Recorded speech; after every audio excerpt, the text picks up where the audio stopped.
Hello, sorry मी तुमच्यासोबत लग्न नाही करू शकत. प्लीज माझ्या घरी काही म्हणू नका आता आणि कॉल वगैरे काही करू नका. पण का काय झालंय? मी सांगते माझ्या घरी, पण तुम्ही नका कॉल करू. ओके. हां.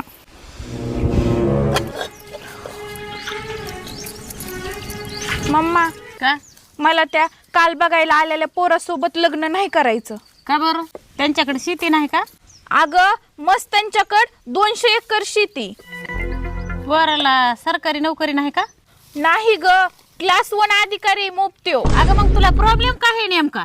मग का नका म्हणतीस? अगं त्याचं आडनाव पातळ हागे. कसं वाटन बरं? वैष्णवी पातळ हागे. बाई बरं झालंय बाई, नको बरं झालं बाई, नको म्हणलीस ती. का लोक म्हणते ना कुणाला दिली तर त्यांना सांग काय पातळ हाग्याला दिली म्हणून. बरं झालं बाई, नको. धर येऊ फोन आणि त्यांना फोन करून सांग आमची पोरगी नाही द्यायची म्हणून. कसं काय फोन